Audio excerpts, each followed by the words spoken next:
Elementary music teacher friend, you love what you do, but you might feel unappreciated and, in fact, unseen some days. You may even feel like you're on a music teacher island and just want to connect with other music teachers who can relate to both your struggles and wins when it comes to teaching elementary music. I get you and understand completely the feelings you're having. That's why each and every week, the Elementary Music Teacher Podcast will provide you with solo and guest episodes that will help you realize you're not alone in your music teaching journey.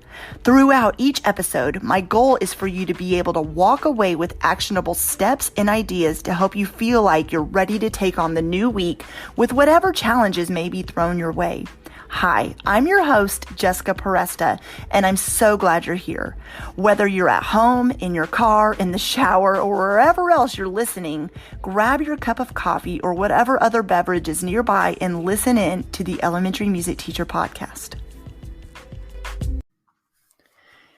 Well, hello there. Welcome back to the podcast. I'm your host, Jessica Peresta. Super excited to have you joining me today. And this episode is going to be a little bit different because, first of all, I don't have a guest on today. It's just me. But second of all, today's episode is music education related, but in a different way. And what I mean by that is today's episode is about pursuing your edupreneur dreams. Now, don't just turn me off just yet. If you're like, wait a minute, what is she talking about? I have no idea how to start a business. I do not want to do that. But here's the thing. You may not want to right now, but maybe a year down the road, 2 years down the road, you decide to start selling a PDF, a t-shirt, a book, a whatever. And so I wanted to record an episode about this because I did a couple episodes earlier on the podcast by myself, and then I had a guest on to talk about being an edupreneur, Katie Holbrook, and we got a lot of good feedback around those episodes. I got a lot of messages on Instagram and a lot of emails from teachers who were really excited about that topic. So I kind of made the decision to every once in a while on this podcast, you're going to 90% get music education content, and the other 10%, I'm going to bring you some edupreneur advice, just straight from my heart and exactly what's worked for me, and give you some tips and strategies and ideas that you can hopefully run with as you pursue your edupreneur dreams right now or maybe in the future. And maybe never. Maybe you were like, I don't have any desire, but maybe you know a friend who needs this episode. So share it along with them as well. And I would really appreciate your support. So first of all, the word edupreneur, basically all it is being an educator, but also an entrepreneur. You, by the way, in your classrooms are an entrepreneur every single day. Why? An entrepreneur is someone who, I'm just going to make up a definition because this is Jessica's definition. An entrepreneur is someone who's creative, inventive, coming up with new ideas. And how many times are you doing that every single day in your classroom setting? So you are already used to thinking quick on your toes. You are already used to coming up with fresh ideas. And you already know what sets you apart as a teacher. That is being an edupreneur. You are being creative and inventive every single day while you work with your students. But you probably already have teachers in your building or teachers online or teachers you work with in one way or another who ask you questions about certain things. Like, how did you do that in your classroom? How did you work with that particular student? How did you create that product? How did you use that piece of technology? Or how did you integrate it into your lesson?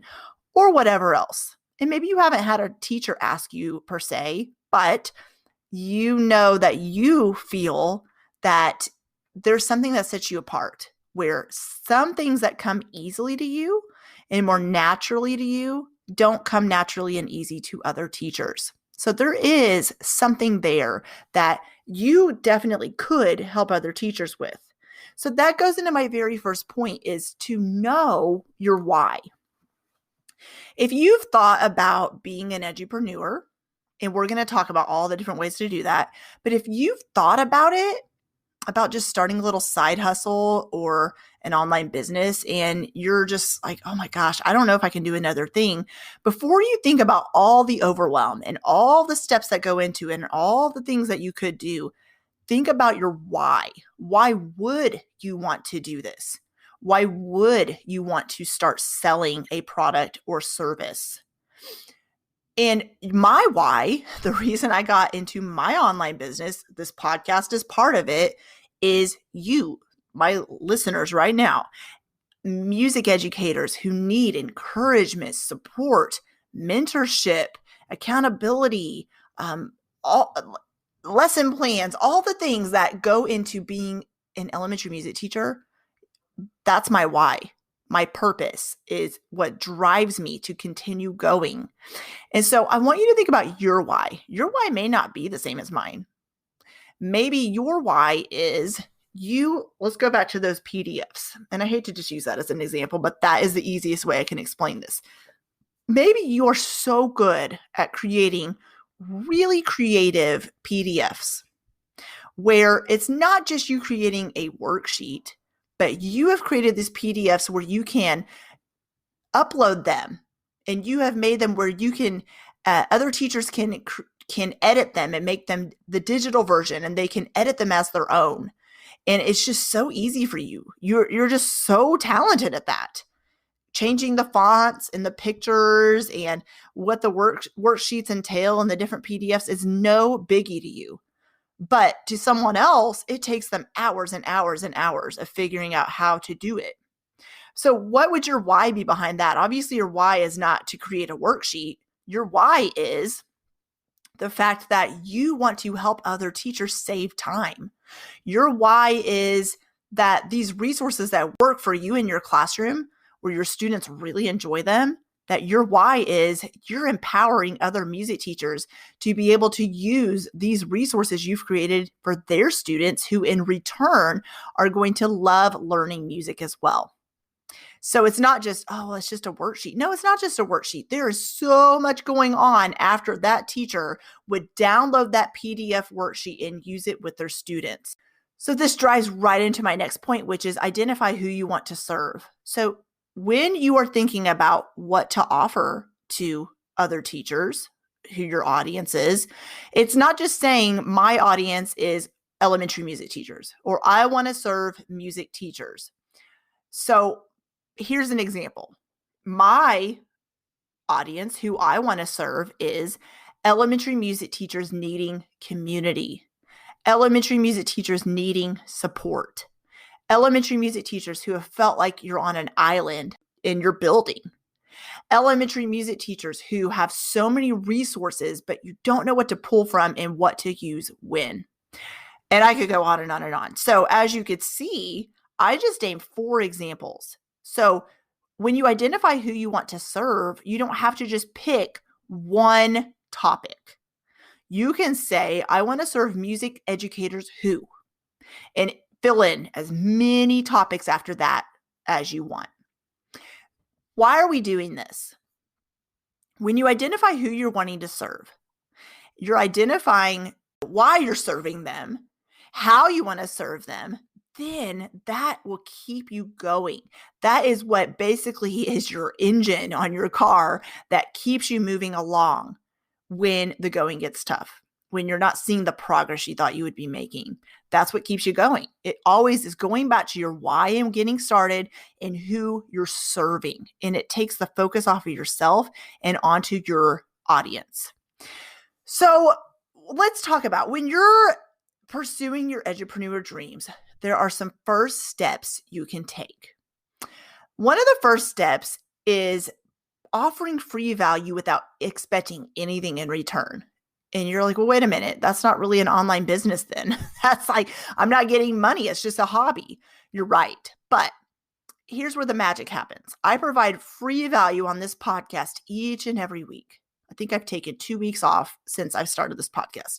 But every single week, I have a blog I publish content to, not as often as I used to, but it still happens monthly. I have free value where I have free opt-ins, free on my website. You can find free resources where you can download a free PDF about lesson planning, classroom management. There's something for new music teachers. I offer free value on my Instagram account. Instagram is free. You can go on there and connect with me by reading different graphics I've posted, or sometimes I go live on my Facebook group and I have a free Facebook group. And I'm naming just different examples right here. All these things I started without expecting anything in return. But here's what's really cool is when you can continually show up, and it's going to look different for you. Maybe you're not big on social media. You're like, I don't want to show up that way. Well, your way you're showing up might be by emailing. You maybe have some friends who you want to just email some support to. Here's some lessons that worked for me this week, or that PDF we talked about. I want to share this PDF with you. And you share it and you send it along their way without expecting anything in return. Maybe your way is just offering free value in some Facebook groups that already exist without expecting anything in return.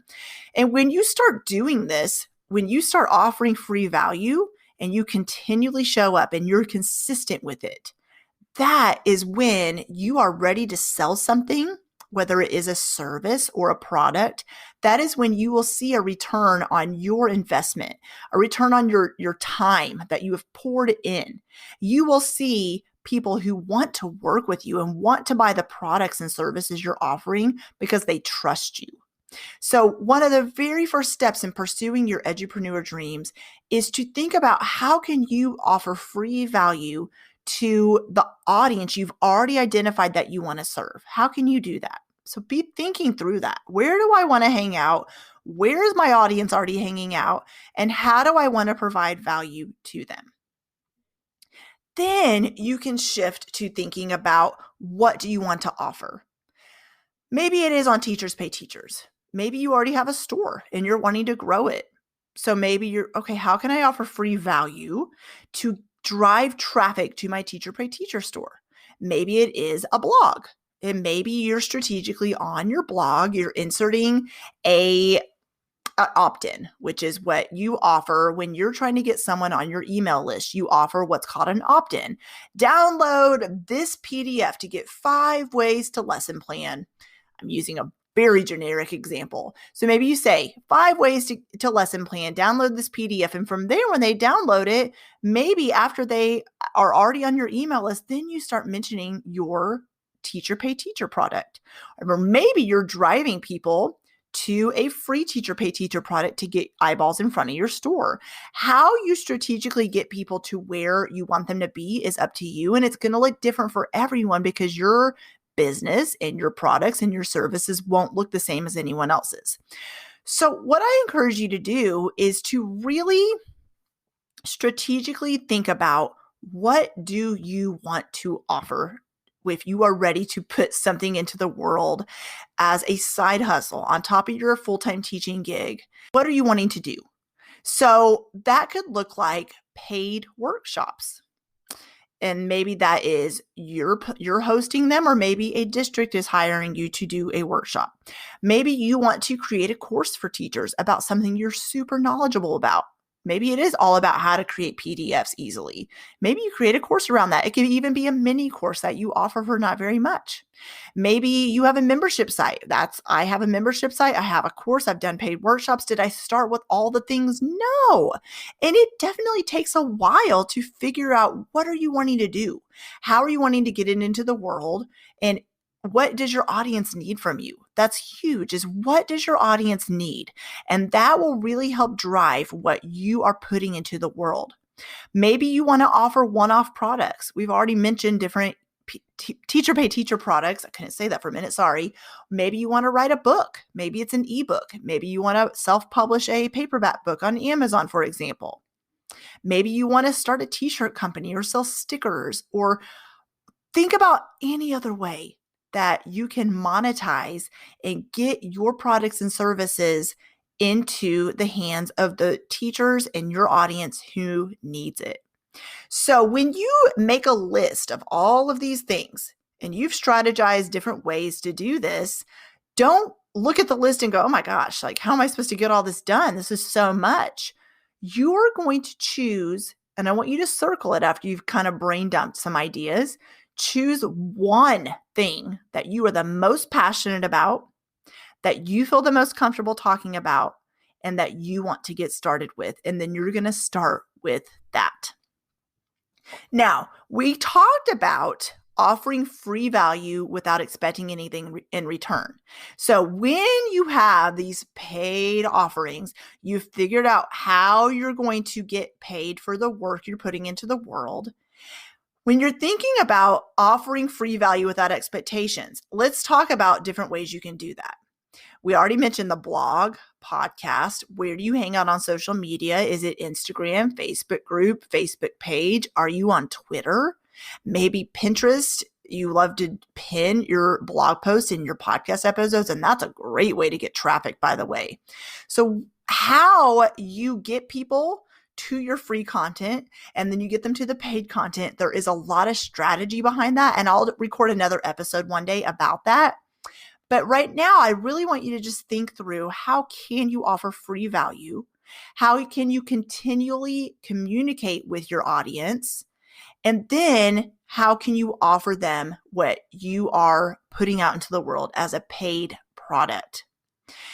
And then the next way to pursue your Edupreneur dreams is by investing in yourself. And what I mean by that is, when I started my business, I read so many blog posts, listened to so many podcast episodes, was in a ton of business Facebook groups. I mean, all the things you can think of, I did it. And all of them were very, very, very, very helpful. But it was when I paid to be a part of B School with Marie Forleo, was the first big paid program I was in. That is what tremendously helped me with knowing how to have an email list, what to say to them, how to blog, podcasting, really identifying who I'm serving, and all the other things about running an online business that I did not know with my teaching degree. I also had Amy Porterfield as a coach, and I also then invested in the Tribe course with Stu McLaren and had James Wedmore as a coach because I bought through his affiliate link. And honestly, purchasing those things are very scary. They were really large investments. I won't tell you the amount on this podcast, but let's just say more than I've ever spent on anything besides college. And I've already seen the return on my investment. Why? Because when you invest in a coach, a course, a membership, a product to help you gain traction and to move forward as an edupreneur, you will start seeing the needle move in your business. You really will. And so if you're not at that point yet, it's completely okay. So what I would suggest then is you do look for podcasts that will really help you with building your online business. Go all the way back. One of my favorite things to do on podcast episodes, and I hope you do the same on mine, is podcast is I love to go back to all the way back to even to episode 1 of a podcast I found. And you don't need to listen to every episode. Really start looking through the different subjects and titles of what you're really needing help with. So we've talked about blogging. So I would go all the way back and find some podcast about blogging. Amy Porterfield, who I mentioned, her podcast is amazing. And so I would really start there. And everything you can imagine about online business, she was really, really knowledgeable and helpful with. Blogging, if you're interested in starting a podcast, I would find some episodes about that. How do I do it? How do I easily do it? And then go to Google. Google can be your best friend and start typing in different questions you have about online business. And that's how I honestly got started as well. I read so many different articles about it. I took notes on my own, notebooks and notebooks filled of notes of how to do it. And it was not easy. And it does take time. It takes consistency and takes showing up for yourself and showing up for who you're serving. But you can do it. So let's go through some steps again. Today's episode is about first steps in pursuing your edupreneur dreams. So of course, I can't cover everything on this podcast episode about being an edupreneur, but I wanted to give you the first steps to take. So number 1 is know your why in starting. Know why you started in the first place. Okay. Or why are you wanting to start if you haven't started yet? Identify who you want to serve. Who are you wanting to serve? Not just the generic music teachers, if that's who you're wanting to serve, but like music teachers who this and fill in the blank. And I really want you to get out a journal and really kind of brainstorm these ideas. Then how are you going to offer free value? How are you going to get eyeballs on who you are and eventually the products or services you're offering. How can you do that? How can you warm up your audience? How can you form connection points in relationships with your audience by offering free value? And notice I mentioned blog, podcast, social media, all those different ways that you can connect with your audience, and email lists. So how can you do that? I want you to just pick one. Don't be overwhelmed by trying to do all the things, just one. How can you get eyeballs in front of what you're doing with one free value proposition? I don't know how else to say it. And number 4, I want you to think about, what do you want to offer? What work do you want to put into the world? Don't think about, what everybody else already has this, or there's so many, the Teacher Pay Teachers is oversaturated, or there are already courses out there, but there's no you. You will bring a unique perspective, a unique gift, a unique story, a unique offerings to the world that are not out there yet. Because even if there is another course similar to the one you're wanting to offer, there's no you. There's no your voice, your experiences that is going to be brought to the table. So really brainstorm, what are you wanting to offer to the world? And then you're going to get some mindset stuff that pops up, and that's a whole nother subject for another day. And you're going to deal with a lot of, who am I to do this? And I've never done it before. All that will pop up, I promise. But you're going to work through it. And the more you keep pushing forward, and the more you keep just going, and you focus on your why and who you're serving, the more all those mindset things will start disappearing. I have dealt with all of it. Everything you could be thinking right now, I have dealt with all of it. And number 5, investing in yourself and investing in programs or coaching that can help you move the needle forward when you're ready to do that. I, in fact, offer coaching. I've already helped many teachers start or grow their side hustle or business. I am coaching a teacher, actually, as we speak, who is in the process of growing her side hustle. And it's really cool because what is amazing about coaching is that it is unique to each individual teacher and each individual person. Because what you need to grow your online business maybe won't look the same as someone else. So when I coach you, I will create a unique coaching package based on what you're needing. When you tell me what you need, I will create a unique coaching experience to help you get from point A to Z. And we will work together to get you there. So all you need to do is send me a direct message on Instagram at Jessica Peresta, and I will shoot you a Google form. You fill that out, and we will communicate back and forth about how to get you started and get your coaching sessions scheduled and things like that. If you enjoyed this episode, I would love for you to let me know. So speaking of Instagram, shoot me a message over there and let me know you enjoyed this episode. If you have any questions that come up after the episode, look for future podcast episodes that'll be coming out about edupreneurship. And I'm excited to continue this conversation and to continue helping you on your edupreneur journey. And have an amazing day, friends, and I'll see you soon. Well, hey there. Thank you so much for listening into the Elementary Music Teacher podcast. There is an exclusive Facebook group just for listeners of this podcast and any elementary music teacher called the Elementary Music Teacher Community Facebook group. Come on over and join us there, where we have conversations around the podcast episodes and encourage each other each and every week. And also head to my website, thedomesticmusician.com. I have some free resources there that you can download to help you gain traction in your classroom today, as well as the blog and the membership site and all kinds of other goodies to help you keep going in your music teaching journey. I cannot wait to keep connecting with you and encouraging you and spurring you on in your journey of teaching elementary music. Hang in there, have an amazing week, and I will see you soon.